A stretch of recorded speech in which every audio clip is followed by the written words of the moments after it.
सुबह के करीब 6 बजे के आसपास का वक्त रहा होगा। 19 साल का एक लड़का जो अपने ही गोदाम में काम कर रहा था। बहुत तेज़ आवाज़ में गाने बज रहे थे और वो लगातार लकड़ी काट रहा था, यानी कि प्लाई काट रहा था। इसी बीच में उसकी माँ ने उसे आवाज़ दी। पहली आवाज़, दूसरी आवाज़, तीसरी आवाज़, लगातार आवाज़ पर आवाज़ लगा रही थी, लेकिन बहुत तेज़ साउंड था और साथ ही जो लकड़ी काट रहा था उसकी वजह से वह बहुत ज़्यादा साउंड था। वो सुन नहीं पा रहा था। आखिरकार पाँचवीं छठवीं आवाज़ में माँ की का आवाज़ उसके कानों तक पहुँचती है और ज़ोर से चीखता है, चिल्लाता है। वो कहता है कि मैंने तुमसे कितनी बार मना किया है कि जब मैं अपना काम करूं, जब मैं अपने प्रोजेक्ट पर काम करूं, तब मुझे तुम रोको मत, टोको मत, लेकिन जब देखो तुम बीच में आ जाती हो, मेरा और मेरा कंटेस्टेंट भंग कर देती हो। इसी हिसाब से 19 साल के लड़के ने अपनी माँ की तरफ चिल्लाते हुए बातचीत की। माँ ने कहा, बेटा मैं तो पूछ रही थी कि सुबह के 6 बजे हैं और तुम इतनी तेज़ आवाज़ में गाने सुन रहे हो, साथ ही यह लकड़ी क्यों काट रहे हो? मेरी तो यह समझ में नहीं आ रहा है। अपनी माँ को डांटते हुए कहता है कि तुम यहाँ से चली जाओ। माँ यहाँ से चली जाती है, लेकिन माँ को जाते हुए कहता है कि किसी से भी कहना यहाँ ना आए, मुझे अपना काम करने दे। बस 5-6 घंटे बीत जाते हैं। दरअसल उसने 5-6 घंटों में 5 ताबूत तैयार किए थे और 5 ताबूत तैयार करने का सिर्फ एक ही मकसद था कि उन पाँचों ताबूतों के अंदर एक एक लाश उसके अंदर पैक करें। उसके बाद आगे जो होगा देखा जाएगा। लेकिन लगभग 4 महीने बीत जाते हैं।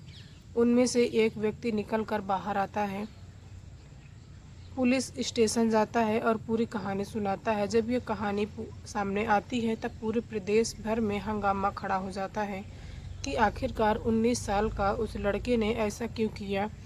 आज इस कहानी के माध्यम से जानने की कोशिश करते हैं कि उस लड़के ने कत्ल क्यों किए थे और कत्ल के पीछे असली वजह क्या थी। आदाब, नमस्कार। मैं कार्तिका, मेरे कार्तिका क्रम रूबरू में आप सबका स्वागत है।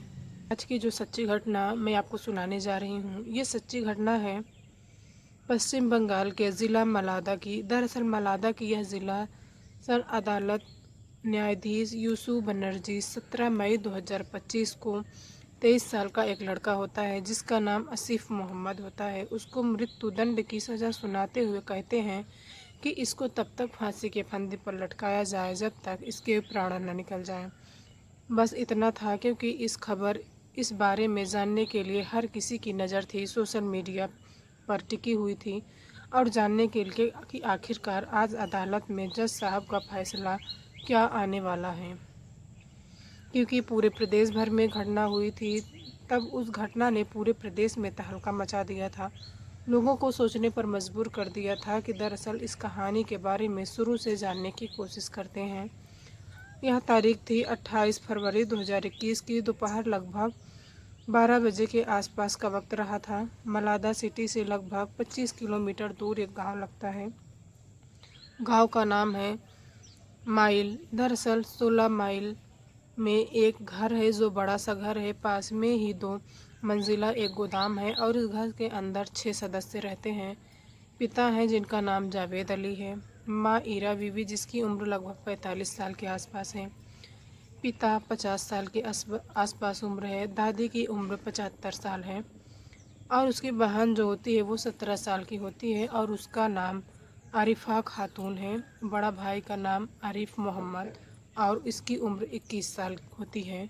असीम मोहम्मद जिसकी उम्र 19 साल होती है। दोपहर 12 बजे के आसपास का वक्त हो रहा था। माँ ने कई बार आवाज़ लगाई कि खाना तैयार है और ड्राइंग रूम में आ जाओ, डाइनिंग टेबल पर खाना ये तैयार है। जब माँ लगातार आवाज़ लगाई, आवाज़ लगाने के बाद आखिरकार पूरे परिवार के सदस्य आ जाते हैं। एक तरफ माँ खाना लगा रही थी, दूसरी तरफ जो छोटा भाई होता है वो फ्रिज के अंदर जूस की बोतल निकालता है और जूस की बोतल निकालने के बाद अपने कमरे में जाता है और कमरे में जाने के बाद कुछ नींद की गोलियाँ होती है और लगभग 20 गोलियाँ उसके अंदर डाल देता है। खाने के बाद जूस की बोतल जो थी उसके अंदर डालता है। जैसे ही सब लोग डाइनिंग टेबल पर बैठे होते हैं, कुर्सियां पर अपना खाना खाने के लिए इंतज़ार कर रहे थे, इसी बीच में बोतल को हिलाते हुए कहता है, अभी थोड़ी देर और इसे फ्रिज में रख देता हूँ, जब खाना खाएंगे उसके बाद जूस पी लेंगे। छोटे भाई ने कुछ इस तरीके से बात कही। आराम से बैठते हैं, खाना खाते हैं। खाना खाने के बाद वो अपने बड़े भाई को हुक्म देता है। बड़े भाई से कह रहा था कि थोड़ा देर खाना खाने के लिए बैठा हूँ, इसीलिए आप एक काम करो, वहाँ फ्रिज के अंदर जूस रखा है, उस जूस को निकाल दो सभी लोगों के लिए, लेकिन मेरे लिए थोड़ा निकालना और बाकी अपने हिसाब से जैसा चाहो वैसा कर लेना। ठीक वैसे ही करता है। उसका जो बड़ा भाई होता है वो फ्रिज के पास जाता है, जूस की बोतल निकालता है। निकालने के बाद 6 गिलासों में वो जूस को निकालता है। तुरंत ही छोटे भाई ने कहा कि मेरे लिए थोड़ा कम निकालना, मुझे कम पीना है, वैसे ही मैंने दिन में पी लिया था। इस तरह की बात आखिरकार वह 6 गिलासों में अलग अलग देता है और सब के सब जूस पीने लगते हैं। जो सबसे छोटा वाला होता है वो अपना गिलास उठाता है और बिना पिए वहाँ से सीधा गोदाम में जाता है और जाने के बाद अपने लैपटॉप पर इंग्लिश मूवी लगाता है। इंग्लिश मूवी लगाने के बाद आराम से कानों में लीड लगाकर देख रहा था। कुछ इस तरह वक्त बीत जाता है। कुछ वक्त बीत जाने के बाद वापस लौट कर आता है। जैसे ही लौट कर आता है सब डाइनिंग टेबल पर हैं, सब बराबर कुर्सियां हैं। कुर्सी पे जितने भी सदस्य बैठे हैं, उसकी माँ, उसके अब्बू, दादी, बहन, उसका भाई, वो सब बेहोशी जैसी हालत में थे। सबके मुंह से झाग निकल रहे थे। अब वो समझ चुका था कि यह विरोध करने की स्थिति में नहीं है। इसके बाद वो दौड़ता हुआ जाता है वापस अपने गोदाम में। गोदाम में जाने के बाद उसने सुबह 6 बजे से लेकर दोपहर 12 बजे तक अपना प्रोजेक्ट तैयार किया था। प्रोजेक्ट में दरअसल उसने बनाए हुए थे 5 ताबूत। इसके लिए बाज़ार से लकड़ी खरीद के लाया था। पहले से ही पॉलीथीन का बड़ा सा बंडल खरीद के ले आया था। जब उसने ताबूत बनाए थे तो उस ताबूत में उसने ऊपर की साइड में एक सुराख भी कर दिया था ताकि उसमें पानी भर सके, और पानी को रोकने के लिए वो एक पूरा का पूरा पॉलीथीन बंडल लेके आता है। आखिरकार वो उन्हें रख देता है। लाइन में लगाने के बाद फिर यहाँ से दौड़ता हुआ अपने घर की तरफ जाता है और घर में हो जाता है। खड़ा होने के बाद इंतज़ार कर रहा था कि आखिरकार पहले किसको लेके जाऊं। तभी बाप की तरफ चिल्लाता हुआ, गुस्से में बुदबुदाता हुआ कहता है कि तुम हमेशा मुझ पर चीखते थे, चिल्लाते थे, देखता हूँ आज तुम मुझ पर कितना चीखोगे, कितना चिल्लाओगे। अपने बाप को घसीटते हुए सीधा गोदाम की तरफ ले जाता है। ताबूत के पास ले जाता है। ले जाने के बाद उसे लग रहा था कि अभी तो मुंह से झाग निकल रहे हैं, हो सकता है कि जिंदा हो सके, इसीलिए विरोध कर सके इससे पहले कि उसके हाथ पैर बांधें और मुंह पर टेप लगाया ताकि चीख न सके, चिल्ला न सके, क्योंकि वो पूरे 5 के ताबूतों में बिल्कुल पूरी तरह से तैयार कर चुका था। उसने पॉलीथीन इस हिसाब से लगा चुका था ताकि जब वो ऊपर से पानी डालेगा तो पानी से नहीं बाहर न निकले। लेकिन उसने जैसे ही अपने पिता को उस ताबूत के अंदर पैक किया, उसके बाद जो उसने ढक्कन था उस पर कील लगाया और उसको पूरी तरह से पैक कर दिया। उसने अपने उस ताबूत को देखने के बाद, क्योंकि उस पर पानी डाल रहा था, पानी तो बाहर नहीं जा रहा था, उसका प्रयोग सफल हो जाता है। पानी निकल तो रहा था लेकिन बहुत ज़्यादा नहीं। इसके बाद वो फिर वापस घर आता है, अपनी माँ को लेके आता है। माँ से कहता है, माँ अब्बू के पास ही लेटी रहेगी तो बढ़िया रहेगा, इसीलिए अब्बू के पास चलते हैं। अपनी माँ को भी उठा के ले आता है। लाने के बाद जैसे अपने पिता को उसने ताबूत के अंदर पैक किया था, ठीक उसी तरह वो अपनी माँ को भी उसी ताबूत के अंदर पैक कर देता है और ऊपर से कील ठोक देता है। तो उसने बारी बारी से पहले अपनी बहन, फिर भाई, उसके बाद दादी को वो लेके आता है और ताबूत में पैक कर देता है। बिल्कुल टेंशन मत कर लो बहन, और लाकर उसमें रख देता है। चौथा नंबर आता है अपनी दादी को, वो भी 75 साल की थी, उसको भी वो उनके हाथ पैर रस्सी से बांधता है और बांधने के बाद कंधे पर रस्सी डालकर खींचते हुए वो दादी को भी उसी संदूक में बंद कर देता है। पैक करने के बाद सबको बंद कर देता है। अब वो हार जाता है, थक जाता है और शाम के 7 बज जाते हैं। यह 28 फरवरी 2021 का समय था। जब शाम 7 बज जाते हैं, अचानक ही कुछ देर बाद वो थका हुआ है, कोने में बैठकर कुछ खा पी रहा था और उसके बाद उसे देखता क्या है कि 5 ताबूत में से एक ताबूत है जो हिल रहा था और उसे लग रहा था कि ये ताबूत किस तरीके से हरकत कर रहा है। तुरंत ही उसके जो ढक्कन होता है वो उसको उखाड़ता है। उखाड़ने से पहले ही घर के अंदर जाता है, एकदम से पिस्तौल लेके आता है, पिस्तौल लेके आया था ताकि अगर सामने वाला विरोध करेगा तो उसे गोली मार देगा। उसे उसको अपने भाई था, क्योंकि भाई का ताबूत था जो हिल रहा था, डुल रहा था। और जैसे ही उसने पिस्तौल लगाई क्योंकि उसे मारने के लिए, तो उसने कुछ रिक्वेस्ट करना शुरू कर दिया। रिक्वेस्ट करते करते आखिरकार जब पूरी ताकत लगाता है तो उसके हाथ खुल जाते हैं, क्योंकि उसके हाथ पर टेप था। वो पूरी ताकत से सही से उसको शायद बांध नहीं पाया था और वो उठ खड़ा हो जाता है, हाथ पैर खोलता है, मुंह से टेप हटाता है। हटाने के बाद अपने भाई से पूछता है कि आखिरकार तुमने ऐसा क्यों किया। सब के सब एकदम बेहोश हो गए थे। यह हुआ क्या था, पूरी कहानी जानने की कोशिश करते हैं। तब अपने भाई से गुस्से में बुदबुदाते हुए कहता है कि जो कुछ इस घर में होता है वह तुम्हारी वजह से होता है। बातचीत करते करते अपने भाई से शांत करने की कोशिश कर रहा था, कह रहा था कि ठीक है बैठ जाओ। इस तरह की बातें थी, लेकिन अचानक से मौका पाता है जो बड़ा भाई था, उसने छोटे भाई को उठाकर एकदम से पटक देता है और हाथ से वो पिस्तौल छीन ली थी।